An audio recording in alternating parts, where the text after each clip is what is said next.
Good morning. फिर से good morning. Good morning, good morning, very very good morning. Good morning, good morning, good morning, good से भी good morning, very very good morning, very very good morning. Radhe Radhe, जय श्री राधे, जय श्री कृष्णा, जय श्री राधे। कैसे हैं आप सभी? दूसरी क्लास में आपका बहुत बहुत स्वागत है। और आज हम नया टॉपिक पढ़ने जा रहे हैं, सेट्स एंड रिलेशन। गजब, सेट्स एंड रिलेशन, समुच्चय एवं संबंध। समुच्चय एवं संबंध। अच्छा, good morning, good morning, good morning, very very good morning. बस आ जाओ और नए टॉपिक की शुरुआत करते हैं। नए टॉपिक को समझते हैं, क्या सीखने वाले हैं, क्या सिखाने वाले हैं, क्या क्या इसमें होने वाला है, कहाँ तक जाएगा, क्या क्या संभावनाएं हैं, सारी चीजों पे हम बात करेंगे। आ जाओ। मौसम ठीक है, पिक्चर में भी मौसम ठीक है। ये फोटो है, शायद अंडमान निकोबार की फोटो है। ये बड़ा है ना, हरियाली वाली जगह की फोटो है।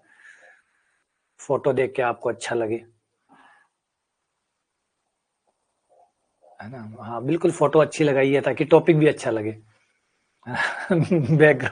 बैकग्राउंड थोड़ा अच्छा करने की कोशिश की है ताकि टॉपिक भी अच्छा लगे। टॉपिक के प्रति पहली जो आपकी भावना है वो बदल जाए और लगे कि हाँ बहुत अच्छा सा होने वाला है, बहुत अच्छा सा प्यारा सा टॉपिक हम लोग पढ़ने वाले हैं। हाँ, थंबनेल अच्छा है, ठीक है। गुड मॉर्निंग कर दे शुरू, करें शुरू। आ जाओ आगे, जल्दी आ जाओ, फटाफट आज वैसे भी, है ना?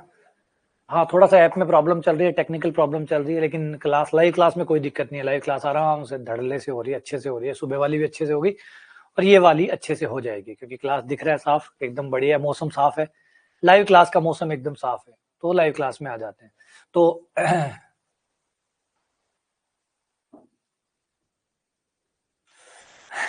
कोई बात नहीं, ठीक हो जाएगा।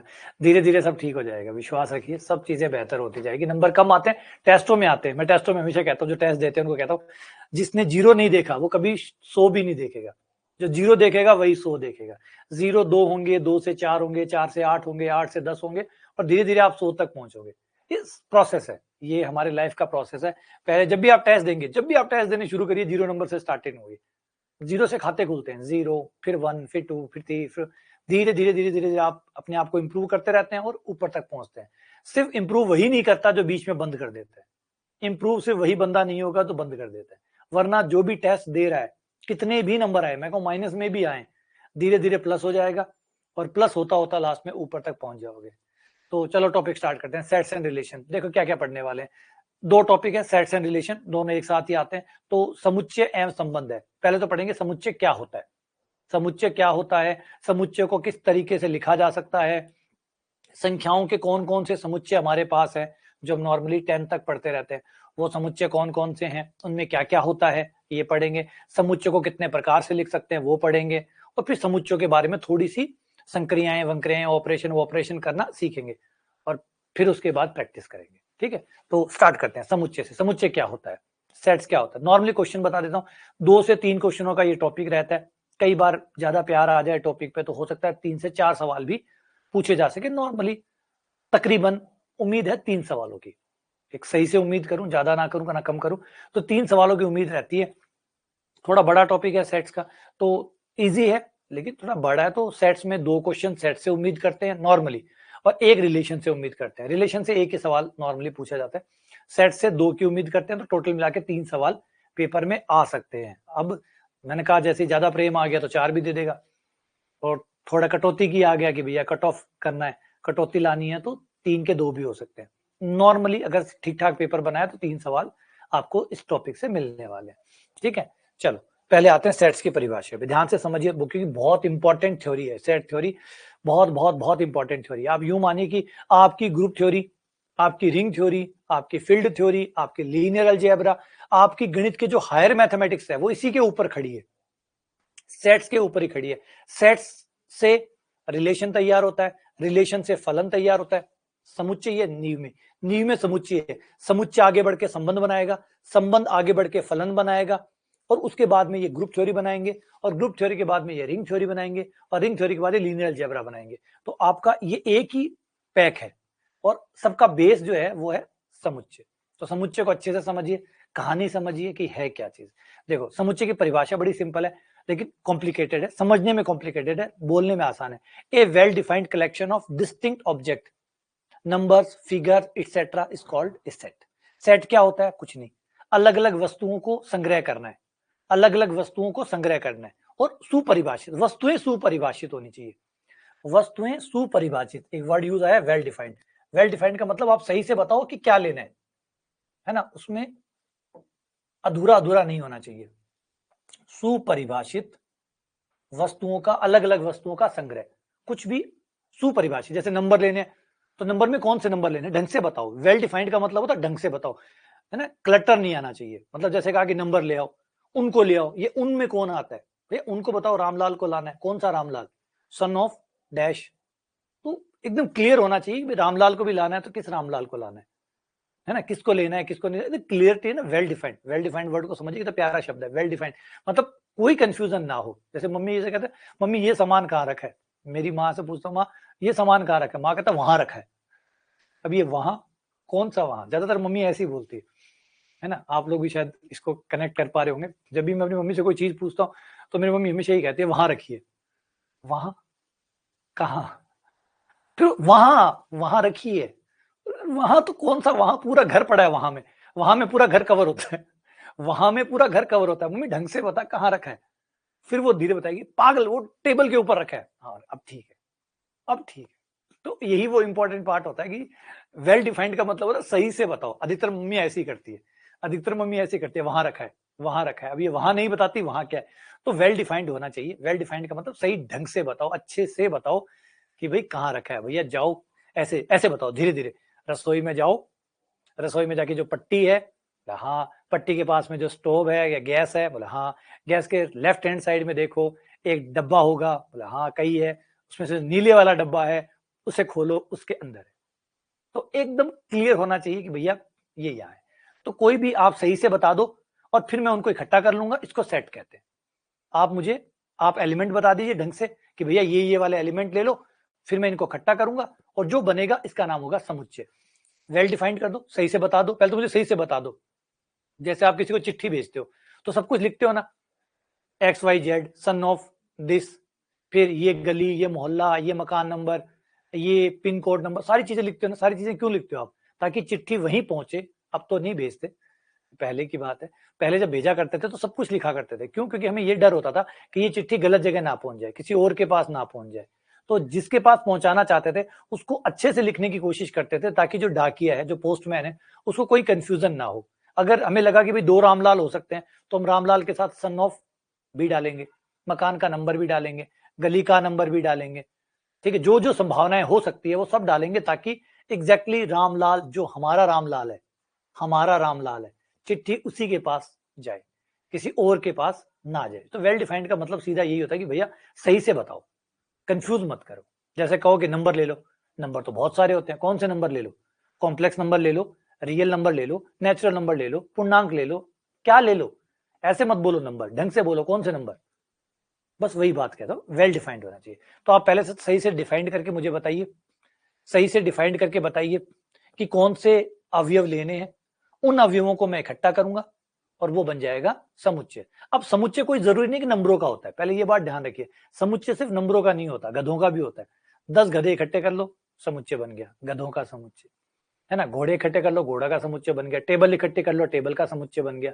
पेन इकट्ठे कर लो, पेन का समुच्चय बन गया। कैसेट इकट्ठे कर लो, कैसेट्स का समुच्चय बन गया। कुछ भी इकट्ठा कर लो, समुच्चय बन जाता है ना। जो भी आप चाहें, बस आपकी मर्जी, बस आप सही ढंग से बता दो क्या इकट्ठा करना है। बस सही से चीजों को इकट्ठा कर लो, उनका संग्रह कर लो, इंग्लिश में कहते हैं कलेक्शन कर लो। इस कलेक्शन को ही समुच्चय कहते हैं। कोई जरूरी नहीं है कि सिर्फ नंबरों को ही कलेक्ट करना है, कुछ भी मैट्रिक्स कलेक्ट कर लो, सदिश कलेक्ट कर लो, कुछ भी आप कलेक्ट कर लो, इसी का नाम सेट्स होता है।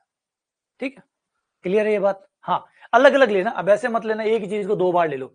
यहाँ पे एक बात बहुत जरूरी कही है, डिस्टिंक्ट, अलग अलग रखिएगा, अलग अलग रखिएगा, है ना, अलग अलग।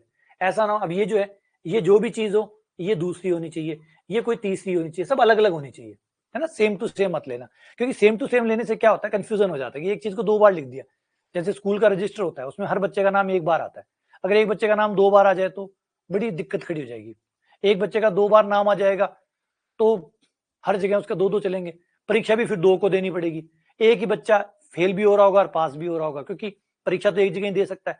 अब तो गलती से किसी टीचर ने उसका नाम 2 बार लिख दिया, 2 बार लिख दिया तो रजिस्टर के हिसाब से वो 2 बार गिना गया, 2 बार गिना गया तो 2 पेपर होंगे, है ना। एक पेपर वो देगा, एक नहीं दे पाएगा, क्योंकि बंदा तो एक ही है। अब बंदा एक ही है तो एक पेपर देगा, एक नहीं देगा। जो पेपर देगा, मान लो पढ़ने में ठीक है, वो पास हो गया। एक जगह वही रामलाल, फिर से रामलाल आ जाते हैं, एक जगह रामलाल पास हो गया, एक जगह रामलाल अब्सेंट था इसलिए फेल हो गया। अब बताओ रामलाल पास है कि फेल है, बताओ रामलाल पास हुआ कि फेल हुआ। जो फेल हुआ वो भी रामलाल था, क्योंकि वो वही रामलाल था। जो पास हुआ वो भी वही रामलाल था। तो बताओ रामलाल पास हुआ या फेल हुआ। बोला रामलाल तो फंस गया, स्कूल फंस गया। बोला रामलाल का करें तो क्या करें, यही रामलाल फेल भी है और यही रामलाल पास भी है। तो ऐसा ना हो, इसलिए एक चीज को एक बार लो, वरना आगे जाके बड़ी परेशानियां हो सकती है। आज तो कोई परेशानी नहीं होगी, आप तो आप 2 बार लिख लो, लेकिन जैसे मैंने बताया आज आप रजिस्टर में 2 बार नाम लिख लो, लेकिन अगर ये प्रॉब्लम चलती रही तो आगे जाके इसके परिणाम कितने भयावह होंगे, ये इसका एग्जाम्पल है कि वही बच्चा आप डिफाइन नहीं कर पाएंगे कि बच्चा फेल हुआ या पास हुआ। क्योंकि अगर आप कहेंगे वो पास हुआ, ठीक है, तो जो फेल हुआ उस जगह पे वो कौन था, बोला यही था, ये तो फेल भी हुआ है। अब बताओ ये फेल हुआ कि पास हुआ, तो ये फेल भी हुआ है, ये पास भी हुआ है, ये भगवान जाने क्या हुआ है। तो किस वजह से, इस वजह से प्रॉब्लम आगे बढ़ गई। क्लियर हुई ये बात। अभी मैं समझाऊंगा इसको, वेल डिफाइंड शब्द आसान नहीं है, ये वेल डिफाइंड बड़ा कॉम्प्लिकेटेड चीज है। शुरुआत में आपको चीजें लगती है, पहले आपको कच्चे तरीके से लगता है सब कुछ ठीक से, लेकिन जैसे चीजें आगे बढ़ती है फिर वो कॉम्प्लिकेटेड हो जाती है, तब समझ में आता है कि अरे यार जिसको हम सिंपल मान रहे थे। इसीलिए तो मैथ्स है ना, मैथ्स और विज्ञान जो है वो मेहनत क्यों करते हैं, क्योंकि उन्हें पता है कि जो शुरुआत में बहुत साफ साफ दिख रहा होता है वो आगे जाके साफ साफ नहीं रहता, आगे जाके साफ साफ नहीं रहता। तो वेल डिफाइंड जो है ना, बहुत सोच समझ के परिभाषित करना पड़ता है हर चीज को, कहीं आगे जाके प्रॉब्लम होगी तो सारा मामला बिगड़ जाएगा। अच्छा, बहुत सारे एग्जाम्पल मैं आपको दूंगा इसमें। तो सबसे पहले एक बहुत प्यारा सा एग्जाम्पल है जिसका नाम है शिप ऑफ थीसिस। बड़े प्यारे प्यारे एग्जाम्पल देता हूँ, वेल डिफाइंड पहले समझाता हूँ। तो वेल डिफाइंड का सही ढंग से आप परिभाषित करिए। तो एक अच्छा सा एग्जाम्पल है, इसके ऊपर एक मूवी भी बनी हुई है, ये बहुत पुराना पैराडॉक्स है, शिप ऑफ थीसिस के नाम से। इसके ऊपर एक बहुत प्यारी इंडिया की मूवी भी बनी, शिप ऑफ थीसिस, इंग्लिश में है, यूट्यूब पे भी अवेलेबल है, तो आप जाके उसको देख सकते हैं, बड़ी गजब मूवी है। अब शिप ऑफ थीसिस क्या है, पहले समझिए बात को। शिप ऑफ थीसिस ये है कि अगर मैं आपसे पूछूं कि नया और पुराना क्या होता है, तो आप बहुत आराम से, बहुत कॉन्फिडेंट होकर जवाब दे दोगे, सर नया वो है जो पहली बार यूज होने वाला है, इससे पहले कभी यूज नहीं हुआ, वो नया है। जो उपयोग में आ गया वो पुराना है। बहुत सिंपल है। आपको इसमें कोई दिक्कत है, मैं इस परिभाषा में बोलूं कि आपको कोई प्रॉब्लम है, तो आप कहेंगे नहीं सर कोई प्रॉब्लम नहीं, एकदम ठीक है। सदियों से हम इस परिभाषा को काम में लेते आ रहे हैं। नए और पुराने की परिभाषा यही होती है। नया मतलब जिसे कभी यूज नहीं किया गया वो नया है, और पुराना क्या होता है, जिसको उपयोग में ले लिया गया, जिसे उपयोग में ले लिया गया वो पुराना है। तो ये नया और ये पुराना होता है, ये नया और ये पुराना होता है। तो शिप ऑफ थीसिस इसी का आइडिया है। तो आइए समझाता हूं। मान लीजिए आपके पास एक जहाज है, ठीक है, कोई भी एक जहाज है, वो आपने ले लिया, पुराना जहाज है, ये एक पुराना जहाज है, बी, बी नाम रख दिया, ठीक है। और ये जहाज लकड़ियों का बना हुआ, ध्यान से सुनिएगा, समझिएगा, जिससे बात समझ में आ जाए कि ये पुराना जहाज है जो लकड़ियों का बना हुआ है, पूरा लकड़ियों का बना हुआ है। तो नाव समझ लीजिए, अगर आपको जहाज में कपड़ा वपड़ा दिख रहा है तो एक नाव समझ लीजिए, एक नाव है जो लकड़ियों से बनी हुई है, ठीक है। अब उस नाव की जितनी भी लकड़ियां थी, वो नाव पुराना हो गया था। तो नाव पुरानी होने की वजह से जो उसको चलाने वाला जो सेलर था, उसने क्या किया, उसकी लकड़ियों को रिप्लेस कर दिया, और सारी लकड़ियां रिप्लेस करके उनकी जगह नई लकड़ियां लगा दी। सारी लकड़ियों को हटाया और उसकी जगह नई लकड़ियां लगा दी, सारी लकड़ियां हटाई और नई लकड़ियां लगा दी, और नई लकड़ियां लगाते ही इनका शिप बन गया सी, ये सी शिप। अब क्वेश्चन ये है कि सी नया है कि पुराना है, सी नया है कि पुराना है।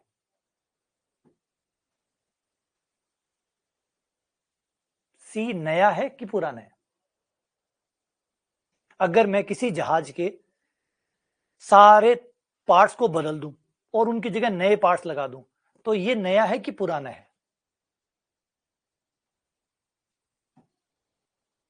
सोचिए। अब यहां जाके एक बड़ा कॉन्फ्लिक्ट आएगा, विरोधाभास। आप जो भी बोलेंगे आप फंसेंगे, आप जो भी बोलेंगे आप फंसेंगे। क्या ये जहाज नया है? तो फिर पुराना किसको कहते हैं? और पुराना है तो फिर नया किसको कहते हैं? नया है तो पुराना किसको कहते हैं? और पुराना है तो नया किसको कहते हैं? तो अब आप यहां देखेंगे कि नए और पुराने की जो आपकी परिभाषा है वो फंस गई है। अब आपको समझ में आया कि जो नए और पुराने की परिभाषा जो हम लेके चल रहे हैं अभी तक हम बड़े आराम से नए और पुराने की परिभाषा लेके चल रहे हैं, वो फंस गई। तो फंस गए। अगर आप इसको बोलते हैं कि नया है तो पुराने वाले से तो बनाया है, तो नया कैसे हो सकता है? पुराने वाली चीजों से बनाकर अगर कोई चीज बनाते हो तो नया कैसे हुआ? और अगर आप कहते हैं नया है तो ये तो यूज में आ चुका, पता नहीं कितनी बार काम आ चुका, पता नहीं कितनी बार काम आ चुका, तो ये नया कैसे हुआ? इसके पार्ट्स नए हैं। तो फिर पुराना क्या है? सारे पार्ट्स नए हैं तो पुराना क्या है इसमें? अच्छा, भयंकर वाला गजब। अगर ये मान लो ये नया, आप कहोगे कि सर ये नया है, या आप कहते हो पुराना है, चलो पुराना मान लेते हैं, पहले पुराने पे चलते हैं। आप कहोगे सर पुराना है, तो बताना इसमें पुराना क्या है? इसमें पुराना क्या है? एक दोनों के साथ चलते हैं एक बार। पहले मैं आपसे पूछता हूं, अगर आप कहते हो कि ये पुराना है, ठीक है, पहले पुराना से शुरू करते हैं कि ये पुराना है, ओल्ड है, तो बताना इसमें पुराना क्या है? इसमें पुराना क्या है? इसके तो सारे पार्ट्स नए हैं, इसमें पुराना क्या है?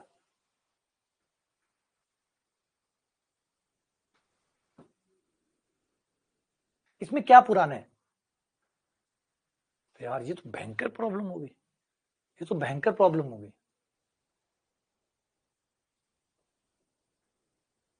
चलो, इसके ऊपर जो मूवी बनी थी, मूवी बहुत अच्छी थी, मूवी शिप ऑफ थीसिस बनाई गई थी और बहुत अच्छी मूवी बनाई थी। उस मूवी में इसी आइडिया को यूज किया गया और एक बड़ा प्यारा एग्जांपल दिया गया कि मान लो एक आदमी है, जैसे मैं हूं, अब ध्यान से सुनिएगा, जैसे मान लीजिए मैं हूं, ठीक है, और मैं जब डेथ बेड पे हूं तो मैंने अपने सारे अंग दान कर दिए, मैंने अपने सारे अंग दान कर दिए, इवन मेरी स्किन, मेरे नाखून, सारी चीजें, मान लीजिए सब चीजें रीयूजेबल है, सबके सब काम आ रही है, इवन मेरी स्किन, मेरे शरीर का एक एक पार्ट रीयूजेबल है, कोई ना कोई आदमी है जिसके ये शरीर में काम आ जाएगा, मेरी स्किन किसी के काम आ रही है, मेरी आंखें, मेरा नाक, मेरे दांत, मेरे बाल, हर चीज मेरी जो शरीर की है वो किसी न किसी के यूज आ रही है, ठीक है, किसी के शरीर पे मेरा जो, जब मैं मरा तो मेरे मरने के बाद मेरे नाखून किसी व्यक्ति के लगा दिए, मेरे जो हड्डियां थी वो किसी के लगा दी, मेरे और पार्ट्स किसी ने किसी के लगा दिए, इस तरीके से मान लो 50 आदमियों में मेरे शरीर को बांट दिया, ठीक है।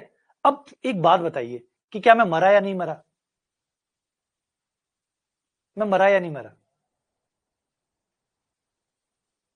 और मरा तो कौन मरा? क्या मैं मरा या जिंदा हूं? उस मूवी ने यही सवाल उठाया कि वो जिंदा या मरा। अगर मैं अपने सारे अंग दान करके चला जाता हूं और वो किसी न किसी आदमी के ऊपर है, मैं मरा या नहीं मरा?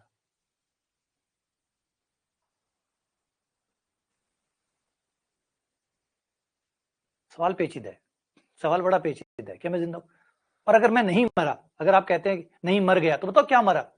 हाथ मेरा वो रहा, स्किन मेरी वो रही, आंखें मेरी वो रही, टांगे मेरी वो रही, हड्डियां मेरी वो रही, कहां मरा मैं? और मरा तो फिर क्या मरा? मरा तो क्या मरा? क्या है ऐसा जो मरा? तो ये है मामला, ये बड़ा पेचीदा मामला कि नया क्या है, पुराना क्या है।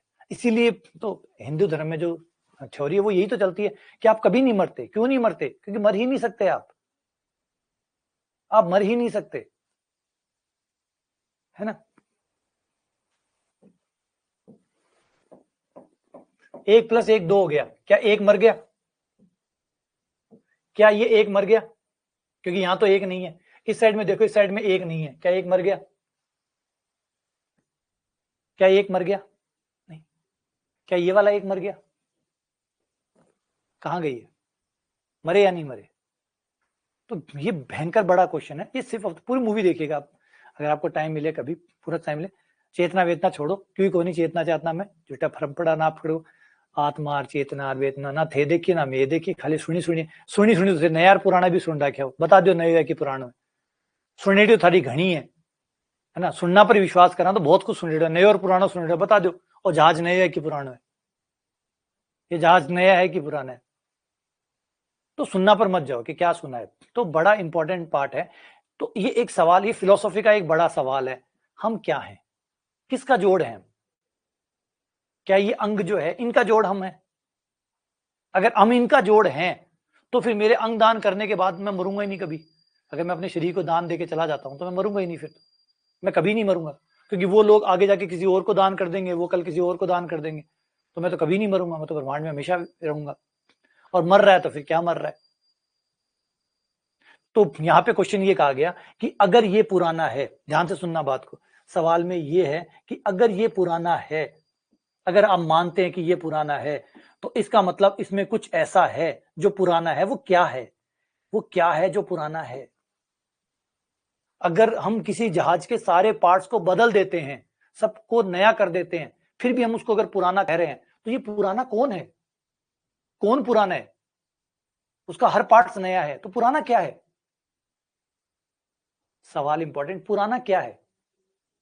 पार्ट्स तो सारे नए हैं, मेरी बाइक के सारे पार्ट्स मैंने नए लगा दिए, अब आप अभी भी मेरी बाइक को पुराना कह रहे हो, तो बताओ पुराना क्या है? किसको पुराना कह रहे हो? कौन है पुराना वहां पे?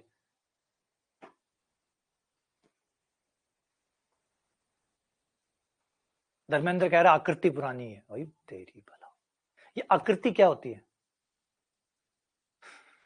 ये आकृति क्या होती है? अगर ऐसे ही दो जहाज खड़े हों, दो बाइक एक जैसी होती है, ऐसे तो फिर नई बाइक को देख के, पुरानी वाली बाइक को देख के यही, अच्छा रॉयल इनफील्ड, ये पुरानी वाली रॉयल इनफील्ड की जैसी ही नई वाली है, तो ये नई वाली भी पुरानी होगी। क्यों? आकृति तो सेम है ना, आकृति तो सेम है। आईफोन 15, आईफोन 15, एक आईफोन 15 यूज किया हुआ, एक यूज नहीं किया हुआ, आकृति के आधार पर तो दोनों पुराने हो गए। क्यों? यही तो आकृति इसकी है, पुराने हो गए। आकृति क्या हुआ? आकृति तो 50 चीजों की एक जैसी होगी, नई चीजों की, पुरानी चीजों की, दोनों की आकृतियां सेम होंगी, इससे नया और पुराना कैसे कर दिया जाएगा? तो ये क्वेश्चन कहलाता है।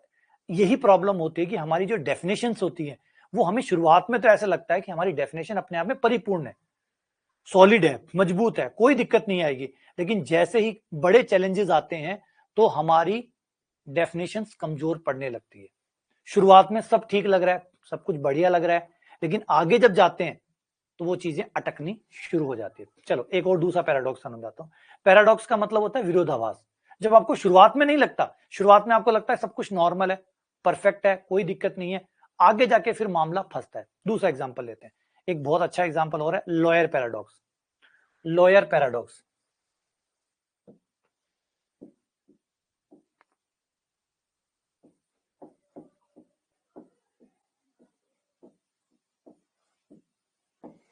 अभी से सुनना, ये आपको थोड़ा और आसानी से समझ में आ जाएगा क्योंकि ये थोड़ा प्रैक्टिकल टाइप का है। लॉयर पैराडॉक्स, लॉयर पैराडॉक्स क्या है?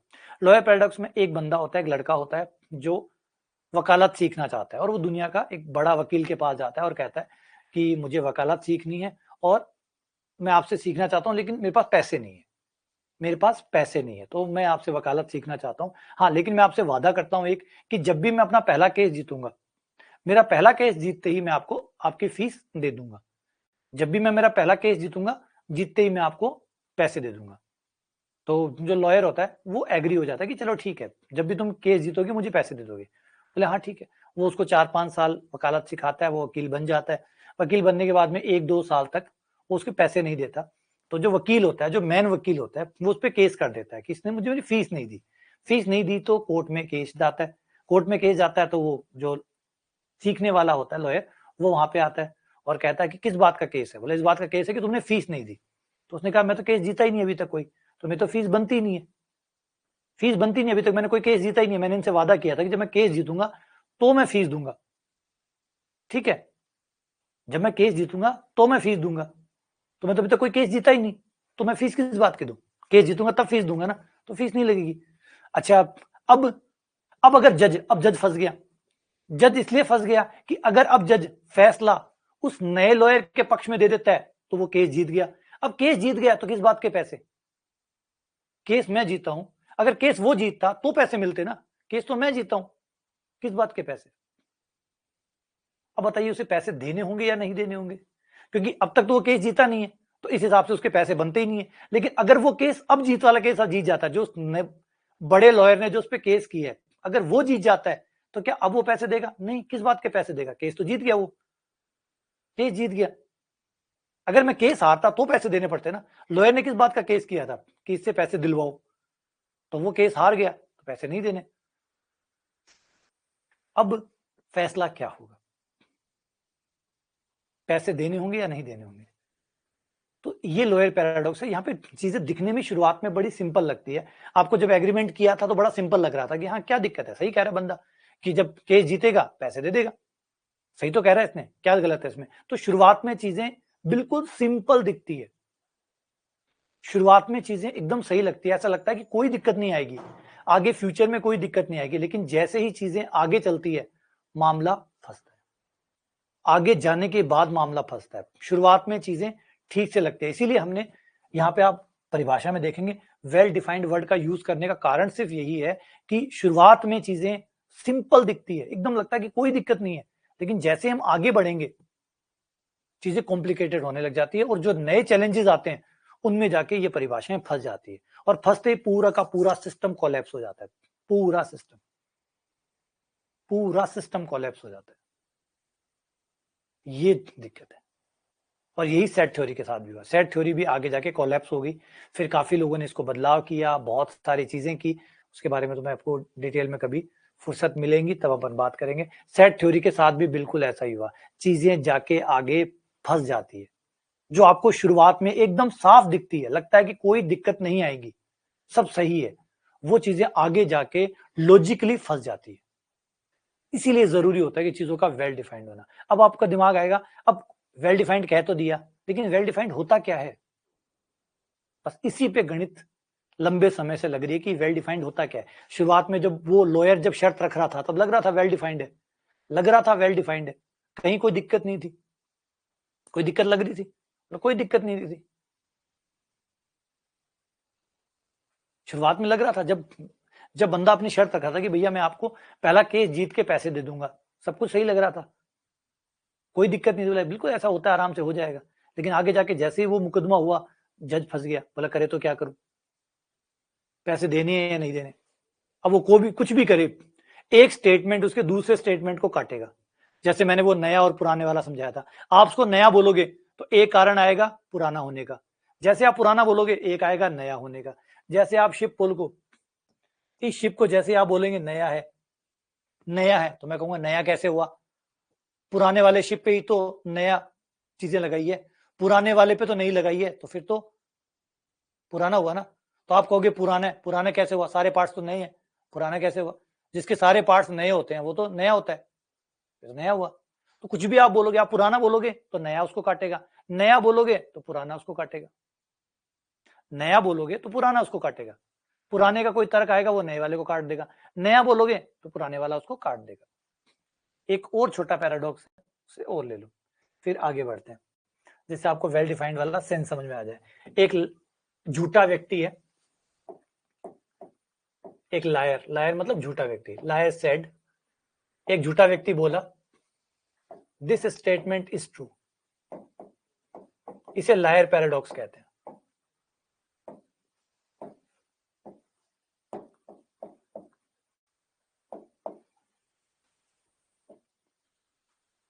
इसे लायर पैराडॉक्स कहते हैं। एक झूठा व्यक्ति बोल रहा है कि ये कथन सही है, एक झूठा व्यक्ति बोल रहा है कि दिस स्टेटमेंट इज ट्रू, ये स्टेटमेंट सही है।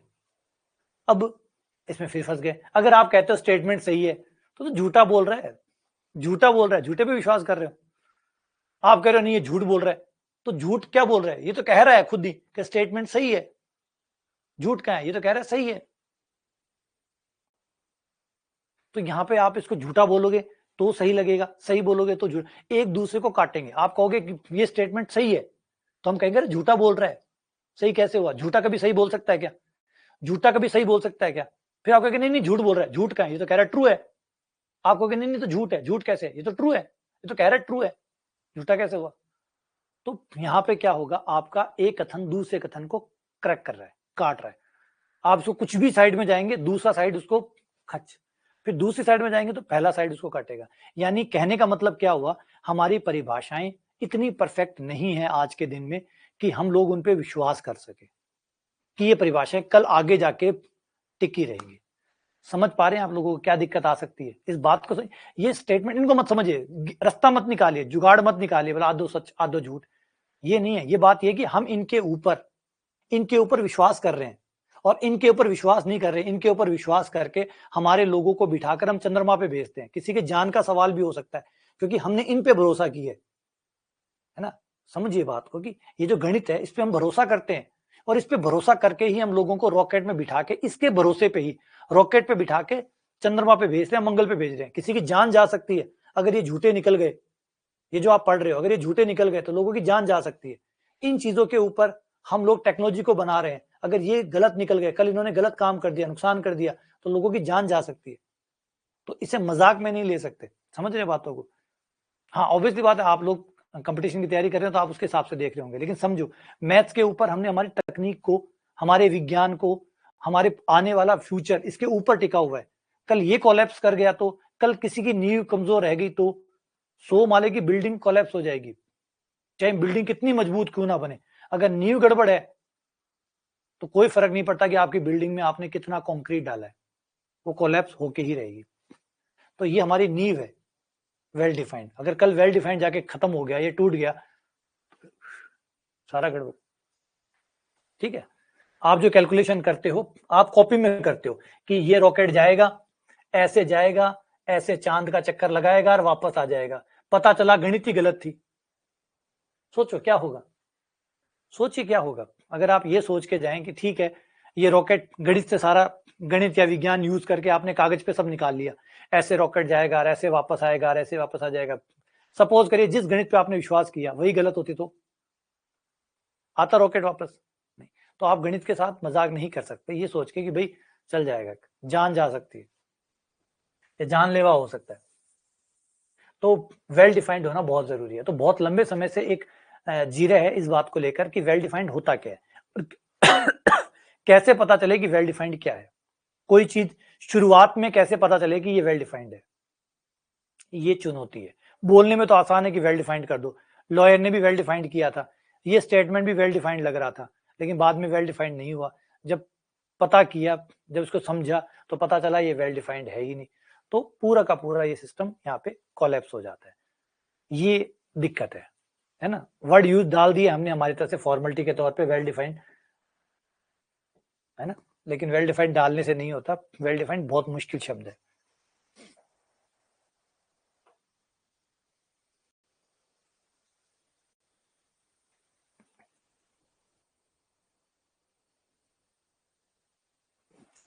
ठीक है, बढ़ जाऊं आगे, आ जाओ बस। हाँ चलो अब आगे बढ़ते हैं। हाँ बहुत सारे पैराडॉक्सेस है, बहुत सारे पैराडॉक्सेस है। ये तो सिर्फ मैं आपको समझाना चाहता था कि गणित को बहुत बारीकी से क्यों रखा जाता है, क्योंकि आप गणित पे विश्वास कर रहे हैं और आप गणित पे 100 माला की बिल्डिंग खड़ी कर रहे हैं, 100 नहीं 200 माला की, ये नींव है गणित। और अगर कल ये गड़बड़ निकल गई, आप गणित के साथ रिस्क नहीं ले सकते। आप गणित में इसलिए रिस्क नहीं ले सकते कि किसी बच्चे को 10th पास करवानी है तो गणित में थोड़ा सा जुगाड़ करवा दो या गणित थोड़ी सी सेट करवा दो ताकि बच्चे की 10th पास हो जाए। सोचो क्या कर रहे हो आप, पूरी सिविलाइजेशन को, पूरी सभ्यता को गणित के ऊपर रख रहे हो। कल अगर गणित कोलैप्स कर गई तो हमारी पूरी सिविलाइजेशन कोलैप्स कर जाएगी, है ना। इसलिए गणित सख्त होती है। तो आगे बढ़ते हैं, हमारे कुछ संख्याओं के समुच्चयों की बात करते हैं, जो बेसिक होते हैं, स्टैंडर्ड सेट्स होते हैं, उनकी बात करते हैं। हमारे पास कुछ नंबरों के सेट है, जैसे नेचुरल नंबर, नेचुरल नंबर इसको हम ऐसे लिख देंगे, एन को थोड़ा सा अच्छा लगेगा और नॉर्मल एन से अलग भी दिखेगा, है ना। साधारण जो एन होता है उससे थोड़ा सा अलग भी दिखता है। ये आपके नेचुरल नंबर होते हैं, 1 2 3 4 5 6 7। फिर आपके पास होते हैं पूर्णांक, इंटीजर, जेड, जिसमें आपके नंबर पूर्णांक वाले आ जाते हैं, सारे पूर्णांक आ जाते हैं, नेगेटिव और पॉजिटिव।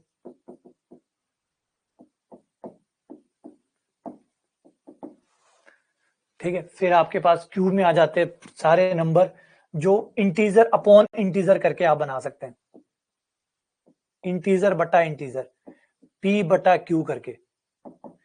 p और q पूर्णांक लीजिए, बस q को 0 मत लीजिए, और पूर्णांक लेकर जितने भी आप, जैसे 2/3, 4/3, 2/1, 3/1, 5/1, -5/2, कुछ भी नंबर बनाइए, जो भी बट्टे में बना सकते हैं वो सारे नंबर Q में आ गए, सारे नंबर। फिर हम आ जाते हैं R में। R में सब होते हैं, सब रियल नंबर।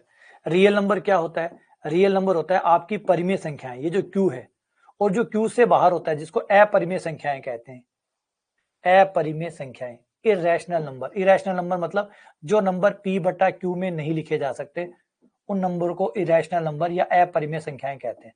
सारी अपरिमेय संख्याएं भी ले लो, परिमेय भी ले लो, जो आपके रैशनल नंबर है वो भी ले लो, जिन्हें p बटा q करके लिख सकते हो वो भी ले लो, जिनको नहीं लिख सकते हो वो भी ले लो, सबको मिक्स कर दो तो आपका रियल नंबर बन जाएगा। अब कौन से नंबर है जिनको आप p बटा q करके नहीं लिख सकते? ढेर सारे नंबर है, √2, √3, पाई, ये सारे नंबर वो है जिनको आप बट्टा बट्टा बट्टा करके नहीं लिख सकते, पूर्णांक बट्टा पूर्णांक करके नहीं लिख सकते। तो सारे नंबरों को मिलाने पर आपका R बन जाएगा। अब अगर यहाँ पे Z में आपसे प्लस वाले नंबर लेना चाहें तो आप ले सकते हैं कि मुझे Z+ चाहिए। Z+ मतलब केवल पॉजिटिव पूर्णांक चाहिए, तो पॉजिटिव चाहिए तो Z+ लिख दीजिए। Z+ का मतलब होगा कि आपको सिर्फ प्लस वाले चाहिए, तो सिर्फ प्लस वाले आपको मिल जाएंगे। प्लस नहीं, मुझे माइनस वाले चाहिए, तो ठीक है, आप Z- बोलो। Z- का मतलब सिर्फ माइनस वाले दे दो, तो आपको माइनस वाले मिल जाएंगे।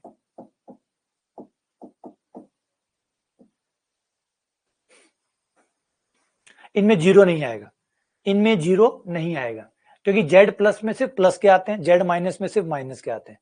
जीरो को आपको अगर चाहिए तो एक्स्ट्रा अलग से ऑर्डर करना पड़ेगा। ऐसे ही Q के भी दो पार्ट हो जाएंगे, Q+ और Q-। जो प्लस की परिमेय संख्याएं हैं वो Q+ में आएगी, और जो माइनस वाली है वो माइनस में आएगी। जीरो दोनों में ही नहीं आएगा, क्योंकि जीरो ना प्लस का होता है ना माइनस का होता है। जीरो अगर लेना है आपको तो अलग से ऑर्डर करना पड़ेगा, ठीक है। ऐसे ही जेड के भी दो पार्ट हो गए, बता दिया, Z+ Z-। क्यू के भी दो पार्ट हो गए, Q+ Q-। आर के भी दो पार्ट हो जाएंगे, रियल, वो रियल नंबर जो पॉजिटिव है, मतलब जो प्लस के हैं, वो रियल नंबर जो नेगेटिव है, जो माइनस के हैं, और फिर जीरो। जीरो दोनों में ही नहीं आता, ना प्लस में आता है ना माइनस में आता है। तो ये आपके कुछ सेट है ना, NZ, Q, R, Z+, Q+, R+, Z- भी होता है, Q- भी होता है, R- भी होता है। ये सारे सेट्स होते हैं। जीरो इनमें नहीं, प्लस वाले में प्लस आते हैं, सिर्फ प्लस आता है, प्लस में जीरो नहीं आता। जीरो को ध्यान रखिए, जीरो न्यूट्रल है।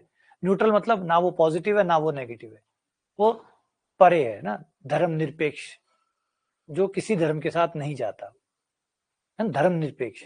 और जैसे हम और जो वर्ड यूज किया आप लोगों ने, हमने कम्युनिज्म और कैपिटलिज्म के विरोध में एक तीसरा धड़ा बनाया कि ना तो हम इसके साथ है ना हम इसके साथ है, वैसे दोनों के साथ है, वैसे दोनों के साथ ही नहीं है, तो वैसा कुछ न्यूट्रल टाइप का आ गया। तो जीरो ना प्लस में आता है ना माइनस में आता है।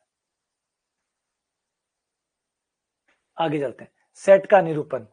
सेट्स को किस तरीके से निरूपित कर सकते हैं? निरूपित करने का मतलब होता है लिखने का तरीका। सेट्स को आप कैसे लिखेंगे? किसी समुच्चय को लिखने के लिए आप क्या करेंगे? एक तो किसी सेट को लिखने के लिए हम जो हमारे मंझले ब्रैकेट है, मंझले, उनका यूज करेंगे। ये इन चिन्हों का यूज करने का मतलब है सेट है, ये प्रतीक चिन्ह होंगे सेट, और ये ब्रैकेट जहां से शुरू होगा मतलब सेट शुरू हो गया, है ना, सेट शुरू हो गया। ये हो जाए इसका मतलब सेट बंद हो गया, खत्म हो गया। और कोमा लगाने का मतलब है एलिमेंट अलग हो गया। एक एलिमेंट के बाद कोमा लगेगा, इसका मतलब दूसरा एलिमेंट, फिर कोमा लग गया मतलब तीसरा एलिमेंट। जैसे जैसे कोमा लगाते जाओगे ये सेपरेट करते जाएंगे। हर कोमा आपके एक एलिमेंट को दूसरे एलिमेंट से अलग करेगा, सेपरेट करेगा। जितने कोमा लगे हैं उतने एलिमेंट आपके अलग अलग होते जाए। कोमा आने का मतलब एलिमेंट बदल गया, अब नया एलिमेंट आ गया। जैसे 5 कोमा मतलब ये अलग है, अब अलग आएगा, फिर कोमा, अब अलग आएगा, फिर कोमा अलग, हर कोमा आपको अलग अलग करेगा। जब सेट का नाम लिखेंगे आप तो कैपिटल लेटर्स में नाम लिखेंगे। सेट का नाम, क्योंकि इतना बड़ा है सेट, जो भी बने इसका नाम देना चाहें तो आप कोई भी नाम कैपिटल लेटर में दे सकते हैं, है ना। वैसे भी नाम जो है वो नॉर्मली कैपिटल लेटर में ही लिखा जाता है, तो कैपिटल लेटर, लेकिन question single capital letter use करिएगा, जैसे capital A, capital B, capital C, इनका यूज करिएगा। समुच्चय का नाम देने के लिए आप capital A, capital B, capital C से लेकर कैपिटल जेड तक कोई भी नाम दे सकते हैं, नॉर्मली है।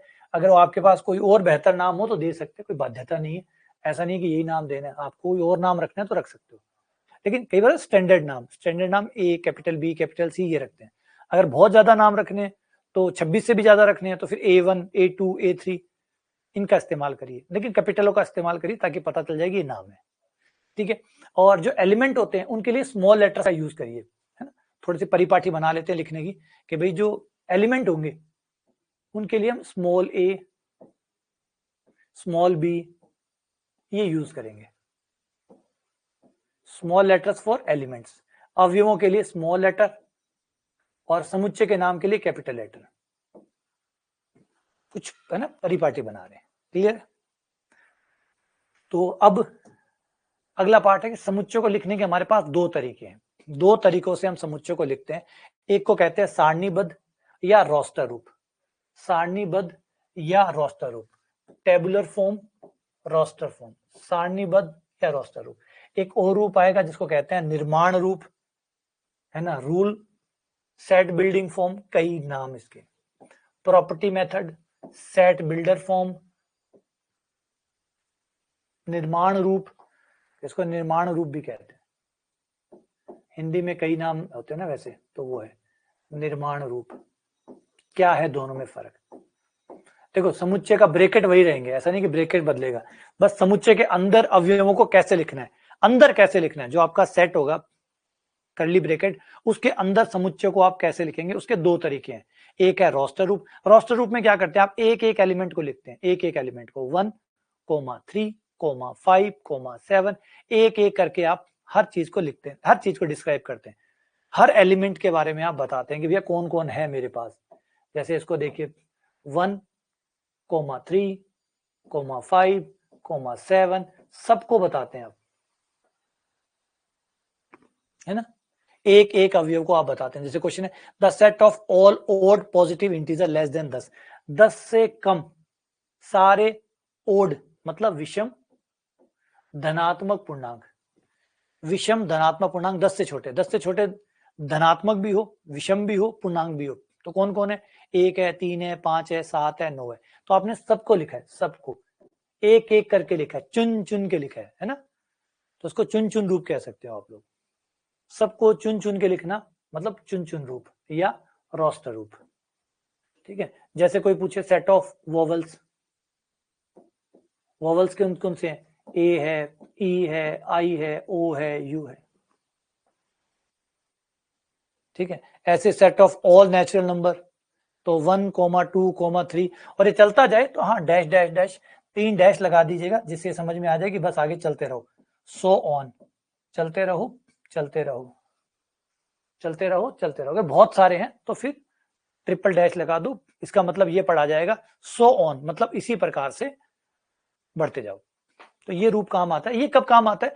जब आपके पास चीजें एक एक करके लिखने लायक होता है, एक एक करके लिखने लायक होता है, तब आप करते हैं। लेकिन जब चीजें लिखने के लायक नहीं होती है ना, तब आपको सिर्फ रूल होता है। जब आप रूल पे चलते हैं तो रूल की बात करते हैं। जैसे सोचिए आरपीसी का एग्जांपल लीजिए, आरपीसी जब फॉर्म निकालती है ना, जब सेकंड ग्रेड की वैकेंसी निकालती है तो आरपीसी सबके नाम थोड़ी बोलती है कि रामलाल फार्म भर देना, श्यामलाल फार्म भर देना, विनोद फार्म भर देना, विजय फार्म भर देना, रमेश फार्म भर देना, सुरेश बेटा भूल मत जाना फॉर्म भर देना, है ना।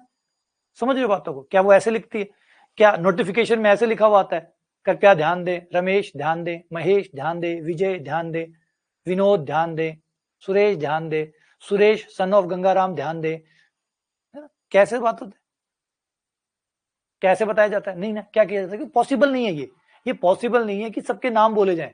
तो बेटर है कि सबके नाम बोलने के बजाय आप शर्तें बता दो कि भैया जिसने भी बीएड कर रखी हो, जिसने बीएड कर रखी हो, इतने साल से बड़ा हो, ठीक है, बीएससी कर रखी हो मैथ्स में, सेकंड ग्रेड मैथ्स का है तो बीएससी कर रखी हो, मैथ्स में कर रखी हो, बीएड कर रखी हो, इतने साल से बड़ा हो, राजस्थान का निवासी हो या मध्य प्रदेश का निवासी हो या जिसका भी निवासी मांगना चाहे, भारत का मांगना चाहते हो तो भारत का निवासी हो, जो भी शर्तें हैं वो बता दो और फिर खुला छोड़ दो, भर लो फॉर्म, जिसकी इच्छा हो वो भर लो, बात खत्म। तो ये है रूल बुक, तो बेटर है, ये बेटर फॉर्म है।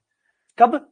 जब आपको एक एक करके बता पाना संभव ना हो तो आप रूल बना दीजिए, नियम बना दीजिए, प्रॉपर्टी बता दीजिए कि कौन चाहिए आपको, ये बेटर है।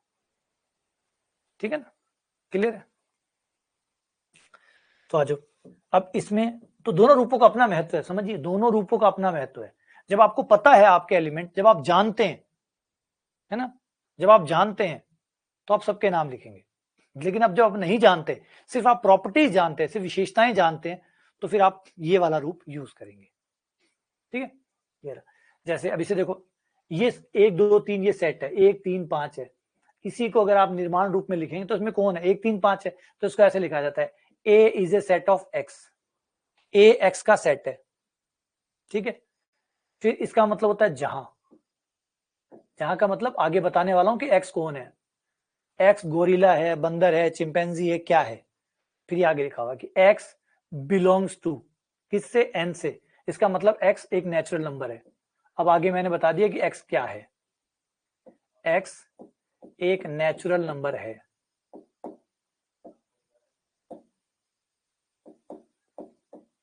ठीक है, ये पता चल गया। फिर आगे देखो, एक एक जानकारी दे रहा है, एक एक प्रॉपर्टी बता रहा है आपको कि एक्स कौन है, कहां से कहां तक है।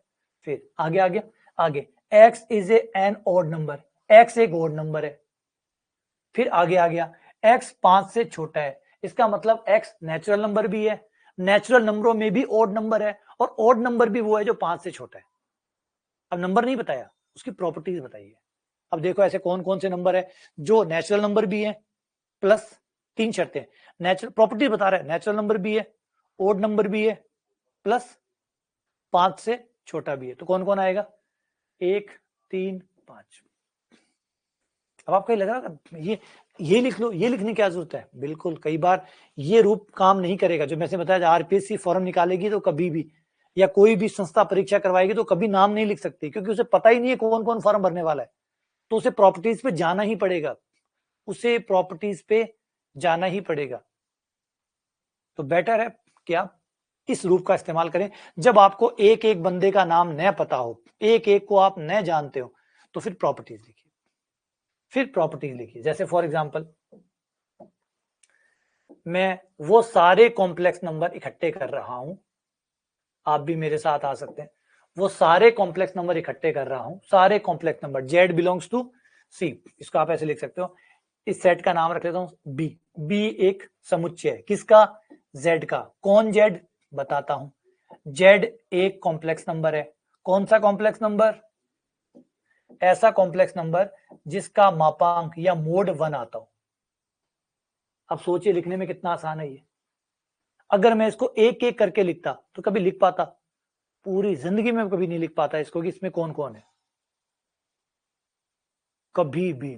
पूरी जिंदगी खप जाए मेरी तो मैं इसको ना लिख पाऊं कि कितने, कौन कौन जेड इसमें है, क्योंकि इसके अंदर वो सारे जेड आ गए जिनका मापांक 1 है, सारे। और ये अनगिनत बिंदु हैं जिनका मापांक 1 आता है ना, अनगिनत। एक सर्कल के ऊपर आप जाएंगे तो एक सर्कल का हर बिंदु का मापांक 1 होता है, क्योंकि मापांक का मतलब होता है मूल बिंदु से दूरी, मापांक का मतलब होता है मूल बिंदु से दूरी। और एक वृत्त के हर बिंदु की, अगर आप मूल बिंदु से दूरी निकालेंगे, अगर ये इकाई त्रिज्या का वृत्त है तो हर बिंदु की दूरी 1 है, यानी हर बिंदु का मापांक 1 है। तो ये सारे के सारे इस बी समुच्चय का हिस्सा होंगे, सारे बिंदु। और इस वृत्त पे कितने बिंदु हैं? अनगिनत।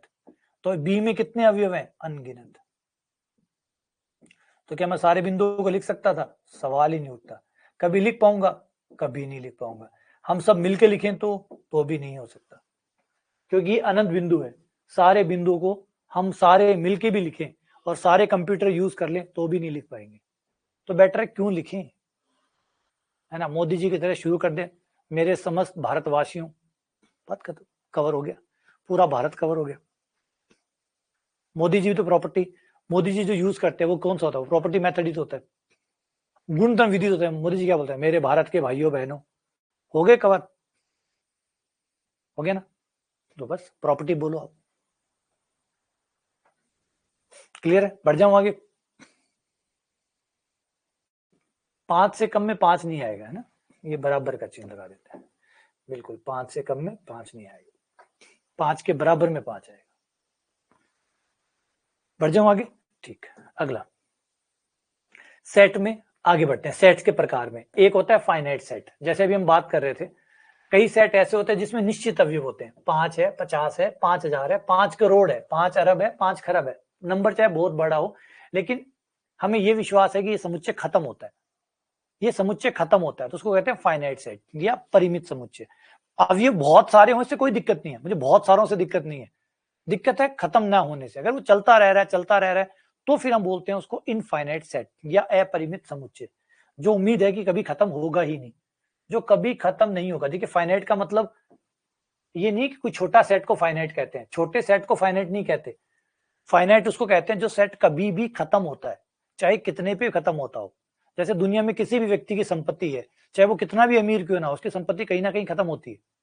हो सकता है 5 अरब रुपए हो, 5 खरब हो, 50 खरब हो, खरबों का भी खरब हो, खत्म तो होगी। तो वो फाइनाइट सेट होता है, फाइनाइट सेट जो कहीं ना कहीं खत्म होता हो, चाहे बहुत कहते हैं। लेकिन वो सेट जो कभी खत्म नहीं होता, and so on and on and on, चलता रहे, कभी खत्म ना हो, चलता ही रहे, चलता ही रहे, चलता ही रहे, चलता ही रहे, जैसे आसमान में तारे, वो चलते ही रहेंगे, चलते ही रहेंगे, चलते ही रहेंगे, कभी खत्म नहीं होंगे। इनको इनफाइनाइट सेट कहते हैं। ठीक है। इनफाइनाइट सेट में क्या होगा कि आपका पहला एलिमेंट होगा, दूसरा होगा, तीसरा होगा, कहीं ना कहीं जाकर ये मामला रुक जाएगा, कभी ना कभी, कभी ना कभी जाके कहीं ना कहीं रुक जाएगा। जैसे 1 आया, फिर 2 आया, फिर 3 आया, फिर 4 आया, 5, भरते जाइए। अब ये चले जा रहा है और कहीं भी जाके रुक गया, मान लो ये कह दे कि भैया मैं एन पे रुक गया, तो रुक गया ना, बात खत्म, बस। ये फाइनाइट है, ये सेट फाइनाइट है। जहां भी अंतिम आ जाता है, अंतिम नंबर आ जाता है कि भैया बस ये यहां आके खत्म हो जाएगा, तो इसका मतलब ये सेट फाइनाइट सेट है। लेकिन अगर किसी में अंतिम नहीं आता, बस so on and on and on चलता रहे,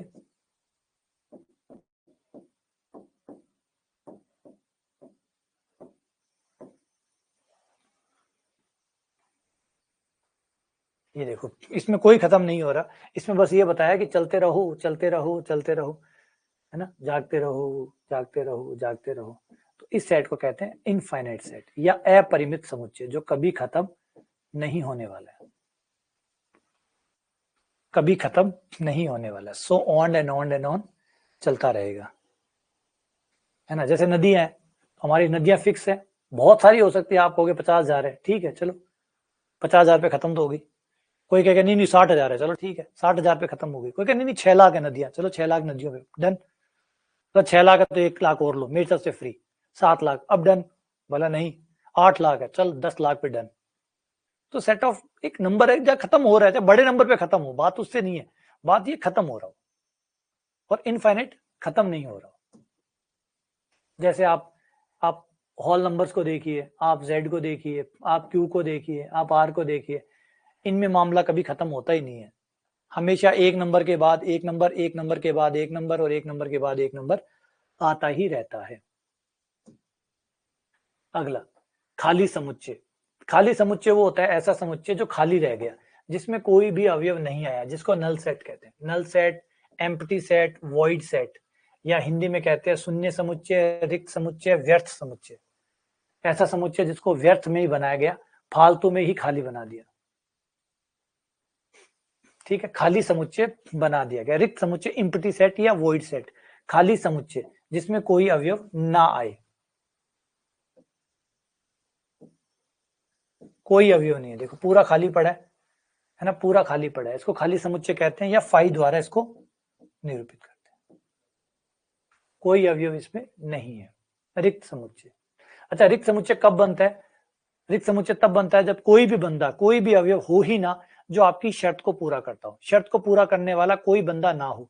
आपने शर्त ऐसी डाल दी कि इसको पूरा करने वाला कोई अवयव है ही नहीं। जैसे the set of odd numbers divisible by 2, वो ऑड नंबर बताइए, ऐसी विषम संख्या बताइए जिसमें 2 का भाग जाता हो। तो ऐसी कोई विषम संख्या नहीं है जिसमें 2 का भाग जाता हो, क्योंकि जिसमें 2 का भाग जाएगा वो विषम नहीं हो सकती, और जो विषम होगी उसमें 2 का भाग नहीं जाएगा। तो इसका मतलब ये समुच्चय क्या बनेगा? एक खाली समुच्चय। अब ऐसे ही द सेट ऑफ डेज, उन दिनों का नाम बताइए जो संडे और मंडे के बीच में आते हैं। तो संडे और मंडे लगातार है, बीच में कोई दिन नहीं आएगा। तो शर्तें ऐसी है कि इनको कोई पूरा कर ही नहीं सकता, और नहीं करेगा तो ये खाली हो जाएगा। ऐसे ही ये देखिए ये वाला। अब यहाँ पे क्या कहा गया कि नेचुरल नंबर बताइए, ऐसा नेचुरल नंबर बताइए जो 1 और 2 के बीच में हो। अब 1 और 2 के बीच में कोई नेचुरल नंबर नहीं होता। 1 और 2 के बीच में दशमलव के नंबर होते हैं, दशमलव के नंबर नेचुरल नंबर नहीं होते। तो 1 और 2 के बीच में कोई नेचुरल नंबर नहीं है। हाँ, अगर रियल नंबर पूछा होता तो बहुत सारे होते। रियल नंबर पूछा होता तो 1.1, 1.2, 1.3 सब होते, लेकिन नेचुरल नंबर पूछा है। नेचुरल नंबर 1 आता है, 1 के बाद सीधा 2 आता है, 2 के बाद सीधा 3 आता है, 1 और 2 के बीच में कुछ नहीं आता, तो इसलिए खाली हो गया। ठीक है, तो रिक्त समुच्चय क्या होता है? ऐसे सेट जो किसी न किसी शर्त को पूरा करते ही ना हो, कोई भी अवयव ना मिले जो शर्त को पूरा करता हो। ठीक है, अब खाली समुच्चय का मतलब खाली होता है, उसके अंदर कुछ आना नहीं चाहिए। कई बार क्या होता है कि कुछ डाल देता है, फिर कहता है बताओ खाली है क्या? अगर खाली बस यही है, ये खाली है या ये खाली है, बस इन दो को ही खाली कहते हैं। यही रिक्त समुच्चय। अगर इसमें कुछ भी डाल दिया, मान लो इस खाली वाले में फाई डाल दिया, तो अब ये खाली नहीं रहा, ये अरिक्त हो गया, नॉन एम्प्टी हो गया, क्योंकि ये भर गया, नॉन एम्प्टी हो गया, भर गया ये।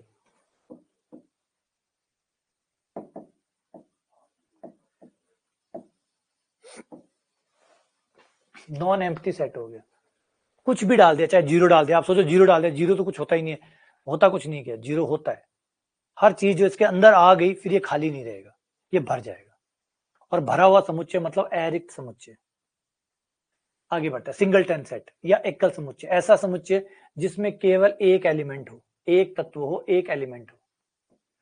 सिंगल एलिमेंट, सिर्फ एक ही एलिमेंट जिसके अंदर आता हो, उसे आप एकल समुच्चय या सिंगलटन सेट कहते हैं। जैसे ये देखो, सिंगलटन समुच्चय, ऐसा समुच्चय जिसमें केवल एक आता हो। जैसे क्वेश्चन है the set of present president of India, जो आज भारत के राष्ट्रपति हैं उनका नाम, तो एक ही बंदा है अभी फिलहाल। राष्ट्रपति तो बहुत सारे मिल जाएंगे, लेकिन अभी एक ही है।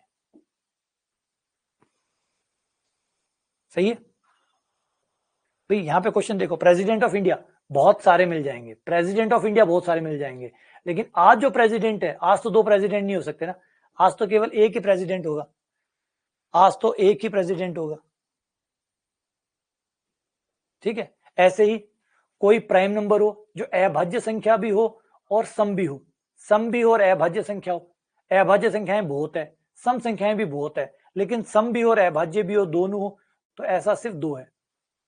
सिर्फ दो ही एकमात्र ऐसा नंबर है जो अभाज्य भी है और सम भी है। आगे बढ़ते हैं, इक्वल सेट। इक्वल सेट मतलब दो समुच्चय बराबर हैं या नहीं। दो समुच्चय बराबर है या नहीं, उसकी दो परिभाषाएं बनाएंगे, एक परिभाषा भी आगे जाके और बनाएंगे, एक यहाँ पे बनाएंगे। दो समुच्चय को तब आप बराबर कहते हैं जब दोनों समुच्चय ए में वही अवयव हो जो बी में है। हाँ, आगे पीछे हो सकते हैं, उससे कोई दिक्कत नहीं है, आगे पीछे हो सकते हैं कोई, क्योंकि ऑर्डर जो समुच्चय होता है उसमें क्रम नहीं होता, क्रम नहीं होता कि ये पहला अवयव है ये दूसरा है। अब इसे मैं ये बोलूं कि ये पहला है, कोई पहला वहला नहीं होता इनके अंदर, इनके अंदर कोई क्रम नहीं होता, इनके अंदर कोई क्रम नहीं होता। ये नहीं है कि आपसे कहो ये पहला है ये दूसरा है, कोई किसी को पहला कह सकता है, कोई कह सकता है 6 पहला है, 5 दूसरा है, ये तीसरा है, ये चौथा है, क्योंकि समुच्चय के अंदर क्रम नहीं होता, समुच्चय के अंदर क्रम नहीं होता। ध्यान रखिए ये बात बड़ी इंपॉर्टेंट है, समुच्चय में क्रम नहीं होता। जब क्रम की बात आएगी तो उन्हें खास प्रकार के और समुच्चय हम बनाते हैं, तब क्रम आता है, अभी क्रम नहीं है, समुच्चय में कोई क्रम नहीं होता। तो कोई पहला अवयव नहीं है, कोई दूसरा अवयव नहीं है, जहां से भी आप गिनती गिनना शुरू करें, जैसे मान लो 10 आदमी खड़े हैं, आप बता सकते हैं कि वहां पहला आदमी कौन है? अगर 10 आदमी खड़े हैं, आप बता सकते हैं पहला कौन है? तो कोई नहीं बता सकता पहला, तो पहला कौन है? जहां से आप गिनती शुरू करें वही पहला है, जहां से आप गिनती शुरू करें वही पहला है, कोई पहला नहीं है उनमें से, तो कोई पहला नहीं है, जिसको चाहो उसको पहला बना लो, तो इनमें क्रम नहीं होता। तो ए और बी दो समुच्चय समान तब कहलाते हैं जब ए के समस्त अवयव बी में भी हो और बी के सारे अवयव ए में भी हो। ए का प्रत्येक अवयव जो ए में है वो बी में भी है, जो बी में है वो ए में भी है। ऐसे समुच्चय को इक्वल सेट कहते हैं। जैसे अब इसको देखो तो यहाँ पे क्रम अलग अलग है, उसका वैसे भी कोई मतलब नहीं है, लेकिन एक एक चीज को यहां से वहां देखो, हर चीज यहां और वहां है। यहाँ 4 है, यहाँ भी 4 है, यहाँ 5 है, यहाँ भी 5 है, यहाँ 6 है, यहाँ भी 6 है, यहाँ 7 है, यहाँ भी 7 है। तो हर एलिमेंट जो ए में है वो बी में भी है, जो बी में है वो ए में भी है, दोनों में है तो हम कहते हैं दोनों सेट इक्वल है, समान समुच्चय इक्वल सेट है। अब इसकी आगे जाके हम एक और परिभाषा बनाएंगे कि यहाँ देखोगे तो यहाँ क्या लिखा हुआ है, इस लाइन का मतलब, इस लाइन का मतलब है कि जो भी एक्स ए में है, जो भी अवयव ए में है, एक्स बिलोंग्स टू ए, अगर एक्स ए में बिलोंग कर रहा है तो फिर एक्स बी में भी बिलोंग करे, या जो हर अवयव जो बी में है वो ए में भी बिलोंग करे। अगर ये बात दोनों साइड से सही है, जो भी ए में लिखा हुआ है वो बी में भी हो और जो भी बी में लिखा हुआ है वो ए में भी हो, तो ऐसे सेट को आप इक्वल सेट कहते हैं। हर जो ए में हो, ये शर्त पकड़ो, हर अवयव जो ए में है, ऊपर वाली लाइन कहती है कि हर एक्स जो ए में है वो बी में भी है, नीचे वाली लाइन कहती है जो बी में है वो ए में भी है। इसका मतलब ए और बी में सेम अवयव है। नहीं, कोई मतलब नहीं होता, सेट सेट होते हैं। खाली सेट का मतलब खाली होना चाहिए, उसमें कुछ होना नहीं चाहिए, फिर वो खाली नहीं रहेगा, फिर कोई खाली नहीं रहेगा। अगर आप इसको ऐसा कर देते हैं तो ये खाली नहीं रहेगा। अब इसमें ये माना जाएगा, आप पहले वाले ब्रैकेट को समुच्चय मानते हैं, आप कहते हैं ये है समुच्चय, क्योंकि पहला ब्रैकेट समुच्चय का प्रतीक होता है, और उसके बाद में फिर कोई समुच्चय नहीं होता, उसके बाद सब अवयव होते हैं। अब ये आपका पहला अवयव हो गया, अजीब है पर सच है, अब ये आपका अवयव हुआ। अगर मैं पूछूं इसके अंदर अवयव कौन है, तो इसका अवयव ये है। फर्स्ट ब्रैकेट समुच्चय का प्रतीक होते हैं, जो पहली बार जो ब्रैकेट लगते हैं ना, वो ब्रैकेट समुच्चय के ब्रैकेट होते हैं। उसके बाद जो भी ब्रैकेट्स आएंगे, उसके बाद जो भी आएगा वो समुच्चय कहलाएगा, और कोमा के बाद वो अलग हो जाएगा, कोमा के बाद वो अवयव अलग हो जाएगा। जब तक कोमा नहीं आता तब तक वो सिंगल अवयव है, कोमा लगा दूसरा आ गया, कोमा लगा तीसरा आ गया। ठीक है, क्लियर है? बढ़ जाए, आ जाओ। अब है set of sets. Set of sets क्या होता है? समुच्चयों का समुच्चय। कई बार आपके समुच्चय के अंदर जो अवयव होते हैं वो खुद अपने आप में समुच्चय होते हैं। समुच्चयों का समुच्चय, समुच्चयों का समुच्चय, समुच्चयों का समुच्चय का मतलब एक समुच्चय है, उसके अंदर जो अवयव है, वैसे तो वो अवयव है, कहलाएंगे तो अवयव ही, लेकिन वो अवयव अपने आप में समुच्चय हो तो उन्हें कहते हैं समुच्चयों का समुच्चय। एग्जाम्पल के लिए पहले परिभाषा को सुन लो। एक समुच्चय एस जिसमें इसके सभी अवयव स्वयं भी समुच्चय हो, तो इन्हें समुच्चयों का समुच्चय या समुच्चयों का परिवार या समुच्चयों का वर्ग, फैमिली ऑफ सेट्स भी कहा जाता है। इनके अंदर समुच्चय होंगे। देखो गौर से, अब इसको देखो, ये सेट यहां से शुरू हुआ, ये यहां खत्म हुआ, और यहाँ पे जो अवयव है उनको देखिए, ये भी एक समुच्चय, ये भी एक समुच्चय, ये भी एक समुच्चय। यहाँ पे जो भी अवयव है सबके सब समुच्चय। यहाँ पर जो भी अवयव है तो अवयवी, समुच्चय के लिए तो अवयवी कहलाएंगे, लेकिन अपने आप में सबके सब समुच्चय। ठीक है, अब इसका एग्जांपल लो, ये लो। अब ये समुच्चय शुरू हो गया, समुच्चय के अंदर जो अवयव है उस पर गौर करो, जो अवयव है वो समुच्चय, तो ये भी एक समुच्चय हो गया। अब यहां देखो, ये नहीं है, ये समुच्चय है, डन, ये समुच्चय है, डन, लेकिन ये समुच्चय नहीं है, तो ये समुच्चयों का समुच्चय नहीं है, यह समुच्चयों का समुच्चय नहीं है। ठीक है, डन।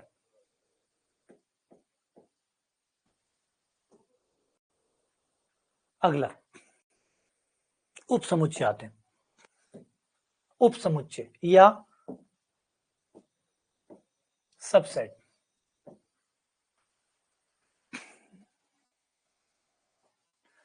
है ना? सबसेट या उप समुच्चय। उप समुच्चय क्या होता है? उप समुच्चय मतलब नाम से ही है, उप समुच्चय, किसी समुच्चय का छोटा समुच्चय। कोई समुच्चय है, उसके अवयव ले लो, उसके अवयवों से कोई समुच्चय और बनता है तो वो उसका उप समुच्चय कहलाता है। जैसे मान लो कोई सेट है ए, 1 2 3 4 और 5, इसके अवयवों को लेकर आपने कोई और समुच्चय तैयार कर लिया।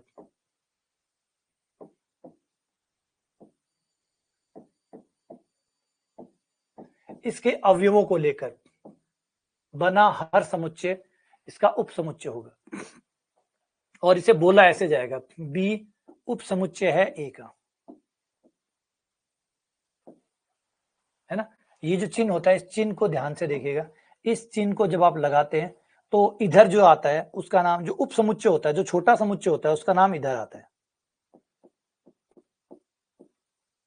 यानी जो आपका सबसेट होता है उसका नाम इधर आता है, और जो आपका बड़ा समुच्चय होता है उसका नाम इधर आता है, जिसे आप अधिसमुच्चय कहते हैं।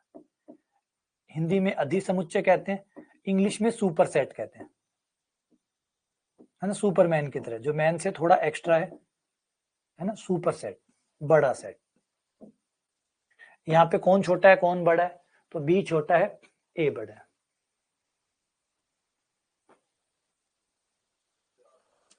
ठीक है, ये सुपरसेट है, वो आपका सबसेट है। तो अब यहाँ पे आप नाम देखेंगे तो ये जो ए है ये आपका सबसेट है, ये आपका सुपरसेट है। ठीक है, हाँ, वो देखिए ना, अंदर देखिए, अंदर कौन है, अंदर वाले समुच्चय है या नहीं है।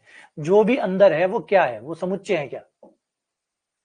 ये जो रखे पड़े हैं, क्या ये समुच्चय हैं, क्या ये लोग समुच्चय हैं या नहीं है। अगर समुच्चय होंगे तो इनके दोनों तरफ कर्ली ब्रैकेट्स लगे हुए होंगे।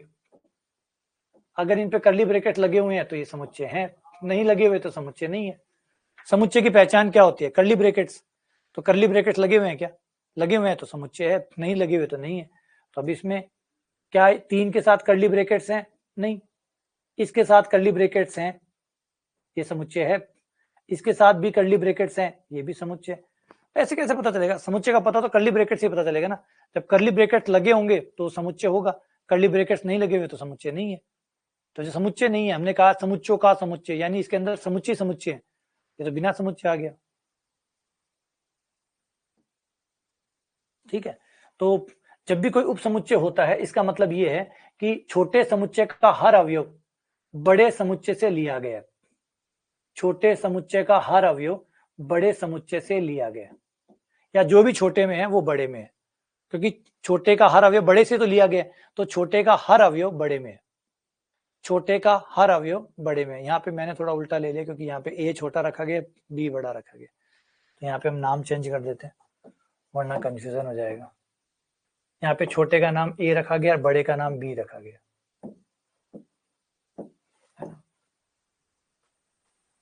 जो यहाँ पे नाम रखा गया वही नाम मैंने रख दिया, है ना। ये यहाँ पे जो नाम है उसके हिसाब से, कि यहाँ पे बी जो है वो बड़ा है, बी बड़ा है मतलब बी सुपर सेट है। जिस तरफ मुंह है वो सुपर सेट है, जिस तरफ अपोजिट साइड है वो सबसेट है, मतलब उपसमुच्चय। Super set, subset. ठीक है, अब इसमें प्रॉपर सबसेट आ जाओ। अब क्या होता है कि जब आप उपसमुच्चय बनाते हैं, उपसमुच्चय कितने बनाए जा सकते हैं, पहले इस पे बात करते हैं। उपसमुच्चय कितने बनाए जा सकते हैं, ये बहुत इंपॉर्टेंट क्वेश्चन होता है। उपसमुच्चयों की संख्या, कितने उपसमुच्चय आप बना सकते हो, उपसमुच्चय कहां तक बन सकता है। तो जहां तक अगला बड़े वाला सेट जहां तक है वहां तक आप उपसमुच्चय बना सकते हो, वहां तक। तो अगर किसी समुच्चय के आप उपसमुच्चय बनाए, कोई समुच्चय ले लो ए और उसके उपसमुच्चय बनाए, अब आपको ए के अवयवों से बनाना है। ठीक है, तो सबसे पहला बन गया कि आपने एक भी अवयव यहां से नहीं लिया, कुछ भी नहीं लिया, खाली बनाया, ये भी उपसमुच्चय कहलाएगा। कुछ नहीं लिया, पर आज मन नहीं है, नहीं लिया तो नहीं लिया। अगले ने तो पूछा कि भैया ले लो, ये पड़ा ले लो जितने चाहे लेना है, उसने कुछ नहीं लिया, तो सब उपसमुच्चय तो हुआ। बोला खाली एक लेके बना दो, केवल एक लेके बना लो, बना सकते हो, खाली एक लेके बना दिया। केवल दो लेके बना लिया, केवल तीन लेके बना लिया, एक और दो को लेके बना दिया, एक और तीन को लेके बना लिया,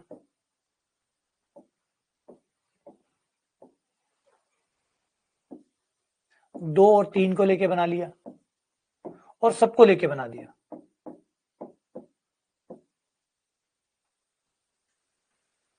ये सबको लेके बना दिया। अब यहाँ पे जो इंटरेस्टिंग चीज है वो समझिए थोड़ी सी कि भैया इसका मतलब बराबर तक बन सकता है, ये बराबर तक बन सकता है। यहाँ पे जाके शुरू होती है कहानी एक कि भैया बराबर को लेना चाहिए या नहीं लेना चाहिए। बराबर को आप उप समुच्चय, क्योंकि उप समुच्चय मतलब छोटा समुच्चय, अब छोटा बोल रहे हो और बराबर बना रहे हो, ये कोई बात थोड़ी। एक बार तो आप उप समुच्चय, उप का तो मतलब छोटा ही होता है, आप छोटा बोल रहे हो बराबर बना रहे हो, तो ये क्या है, चल क्या रहा है? छोटा बोल रहे हो और बराबर तक बना रहे हो, और आप कह रहे हो कि जो बराबर वाला है वो भी उप समुच्चय। तो भैया परिभाषा तो परिभाषा है, तो एक काम करते हैं, परिभाषा में 2 टुकड़े कर देते हैं। उप समुच्चय बोलेंगे तब तो बराबर भी आएगा, उप समुच्चय में बराबर तक आता है। लेकिन अगर आप उचित उप समुच्चय बोल देते हो तो फिर बराबर वाला नहीं आएगा, बाकी सब आएंगे, बराबर वाले को छोड़कर बाकी सब आएंगे। तो अब यहाँ पे हमने परिभाषाओं को चेंज कर लिया। अगर मैं उप समुच्चय बोलता हूं, केवल उप समुच्चय बोलता हूं या सबसेट बोलता हूं, तो इसमें बराबर भी आएगा। अगर मैं केवल उप समुच्चय बोल रहा हूं, केवल सबसेट बोल रहा हूं, तो इसका मतलब बराबर भी आएगा, छोटे भी आएंगे, बराबर भी आएगा। छोटा और बराबर, छोटा तथा बराबर,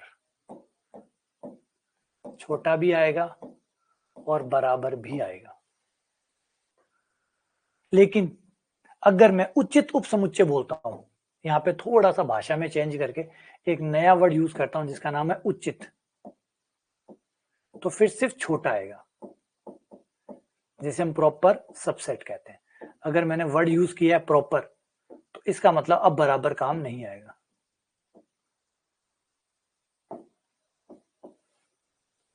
केवल छोटा,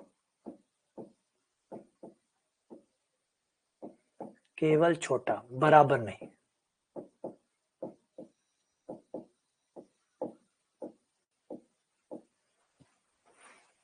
अब अगर मैं उप समुच्चय की बात कर रहा हूं तो ये सब उप समुच्चय है। अगर मैं उप समुच्चय की बात कर रहा हूं तो ये सब उप समुच्चय है।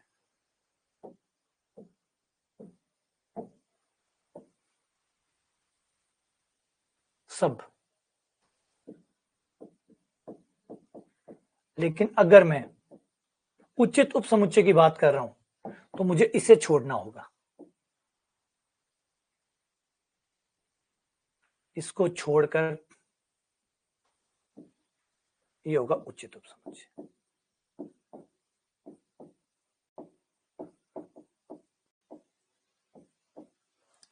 सही है?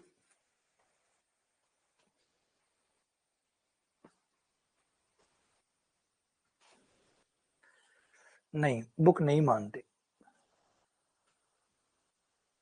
बुक नहीं मानते। एक्चुअली आप क्या करते हैं, आप मिक्स कर देते हैं, आप ग्रुप थ्योरी को और सेट थ्योरी को मिक्स कर देते हैं। जब आप लोग ग्रुप थ्योरी और सेट थ्योरी को मिक्स कर देते हैं तब दिक्कत आ जाती है। जब आप ग्रुप थ्योरी पढ़ते हैं तो ग्रुप थ्योरी में क्या होता है, जो ई होता है और जो जी होता है इसको अनुचित माना जाता है। ग्रुप थ्योरी है वो ग्रुप थ्योरी है, सेट थ्योरी नहीं है, ग्रुप थ्योरी है। ग्रुप थ्योरी की अलग कहानी है, वहां पे वो ग्रुप थ्योरी है, उसने अपनी परिभाषाएं बनाई हुई है, वो अपना परिभाषा बनाएगा, ये अपनी परिभाषा बनाएगी। अब आप ये सोचोगे जो समुच्चय की परिभाषा है, जो समुच्चय सिद्धांत में जो परिभाषा है वही ग्रुप थ्योरी में चलेगी। क्यों चलेगी ग्रुप थ्योरी में? ग्रुप थ्योरी अपने हिसाब से करेगी। अब आप कहोगे कि जो क्रिकेट में जिस बॉल से खेला जाता है फुटबॉल वालों को भी वही खेलना पड़ेगा। क्यों? खेल तो खेल होता है। ये थोड़ी फुटबॉल वाले अपनी बॉल से खेलेंगे, क्रिकेट वाले अपनी बॉल से खेलेंगे, क्रिकेट छोटी वाले से खेलेंगे, फुटबॉल बड़े वाले से खेलेंगे। तो दोनों के अपने अपने नियम है। अगर आप सेट की परिभाषा में, सेट में साफ कहा है कि भाई जो बराबर नहीं होता वो उसे छोड़ा जाए, बाकी सबको लिया जाए, बाकी सबको लिया जाए, इवन खाली को भी लिया जाए। ठीक है?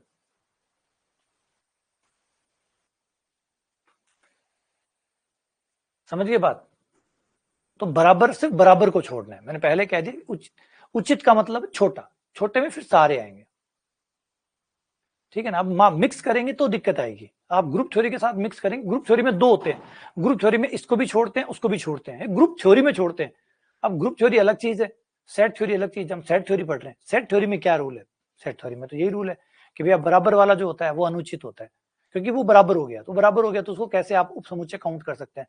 तो चलिए कोई बात नहीं, अगर आप उप समुच्चय की परिभाषा में इसको रखते हैं तो रख लीजिए। लेकिन जब मुझे ना लेना हो तो मैं क्या बोलूं? तो भैया आपको जब इसको ना लेना हो तो आप उचित उपसमुच्चय बोलिए। उचित उपसमुच्चय का मतलब है आपको इसको नहीं लेना है, बस। उपसमुच्चय बोलेंगे तो ये साथ में आएगा।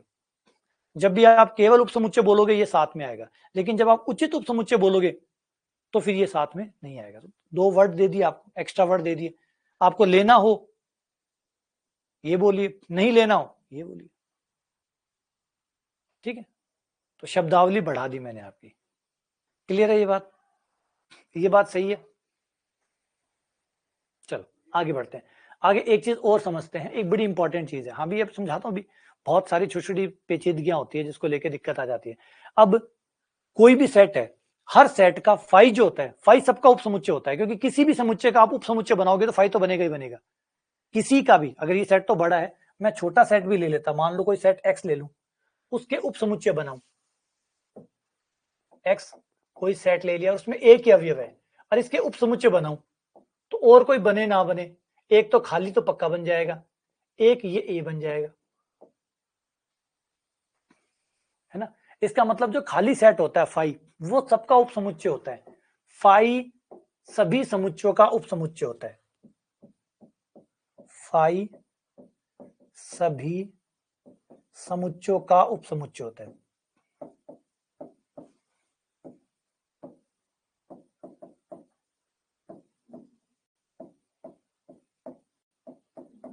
अब दिक्कत क्या आती है? यहां तक सब सही है, यहां तक सही है। अब गड़बड़ क्या है, लोग कहां से भ्रम पैदा करते हैं, वो यहां आता है कि क्वेश्चन ने ये पूछ लिया आपसे कि फाई फाई उचित है या अनुचित है। फाई उचित है या अनुचित है?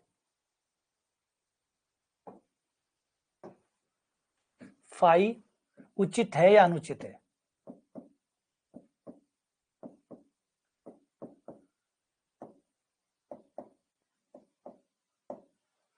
फाई क्या है, उचित है या अनुचित है? जवाब है कह नहीं सकते। कह नहीं सकते कि फाई उचित है या अनुचित है। अगर कोई सेट खुद फाई है, उसका उपसमुच्चय में फाई आ रहा है, तो वो अनुचित हुआ, क्योंकि वो बराबर हो गया। अगर इस सेट के लिए देखिए, इस सेट के लिए फाई क्या है, इस ए के लिए, यहां पर इस एग्जाम्पल में फाई ए का उचित उपसमुच्चय है।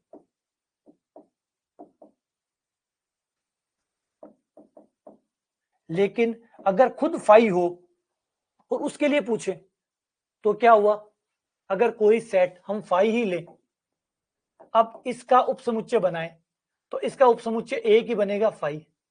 अब इसका तो ये इसके बराबर हो गया, बराबर हो गया तो उचित नहीं हुआ, बराबर हो गया तो उचित नहीं हुआ, तो फाई फाई के लिए उचित नहीं हुआ। तो इसका मतलब है हम नहीं कह सकते कि फाई सबके लिए उचित है। फाई अपने लिए उचित नहीं है, अपने लिए अनुचित है, बाकी सबके लिए उचित है। तो इसलिए ना आप उसको उचित कह सकते हैं ना अनुचित कह सकते हैं। आप तब तक नहीं कह सकते जब तक आप मुझे सेट नहीं बताओगे। आप सेट बताओगे तो मैं बता सकता हूं कि फाई उचित होता है कि अनुचित होता है। फाई फाई के लिए अनुचित है। यहां से भ्रांतियां शुरू होती है।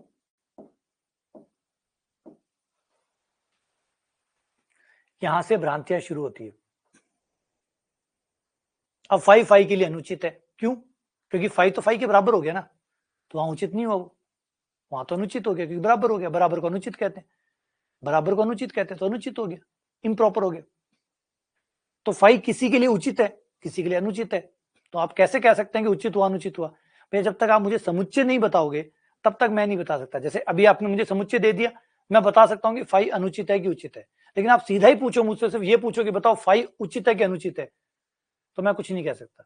मैं सिर्फ यही कहूंगा, कांट से कुछ कहा नहीं जा सकता। क्यों? क्योंकि उत्तर जो भी बोलूंगा वो गलत हो जाएगा। उचित बोलूंगा तो ये गलत हो गया, अनुचित बोलूंगा तो ये गलत हो गया। हाँ, अगर आप नॉन एम्प्टी सेट के लिए, ठीक है, आप कुछ मुझे बताओ, पहले अपने सेट के बारे में जानकारी दो। अगर आप अपने सेट के बारे में जानकारी नहीं दोगे तो मैं कुछ नहीं बता पाऊंगा। हाँ, सेट के बारे में बोलो। अगर आप कहते हो सेट जो है वो एरिक्त समुच्चय है, एरिक्त मतलब उसमें अवयव है, अवयव है, तब उचित है।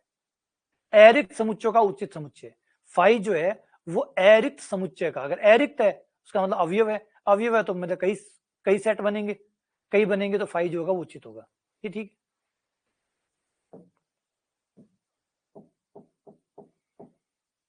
प्रत्येक अरिक्त समुच्चय का, अगर ये लाइन है कि अगर आपका समुच्चय अरिक्त है, नॉन एम्प्टी है, प्रत्येक अरिक्त समुच्चय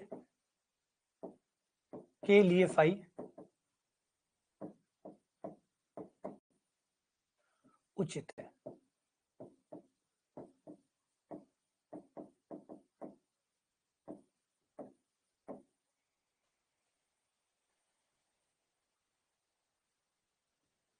ठीक है, क्लियर है बात, ये चीज सही है, समझ में आ गया। उचित अनुचित, उचित अनुचित समझ में आ गया। बस इसी के साथ क्लास को विराम देते हैं और आप लोगों से कल फिर मिलते हैं। वैसे तो अगली क्लास में फिर मिलेंगे। ठीक है, इसको पढ़िएगा, समझिएगा, थ्योरी को थोड़ी सी मुश्किल है, थोड़ा सा पेचीदगी होती है और इन्हीं का फायदा पेपर उठाता है, इन्हीं अस्पष्टताओं का फायदा पेपर उठाएगा। इनमें सवालों में ऐसी जो अस्पष्टता होती है उससे जुड़ा हुआ कोई ना कोई सवाल वो डालेंगे, क्योंकि इसमें थ्योरी है, मोटा मोटी थ्योरी है, तो एक थ्योरी से रिलेटेड सवाल उलझा हुआ सा जिसमें थोड़ा कंफ्यूजन हो, उस टाइप का सवाल पेपर में इसमें से एक डालते हैं जहां पे लोगों को कंफ्यूजन हो। चलो मिलते हैं आप लोगों से।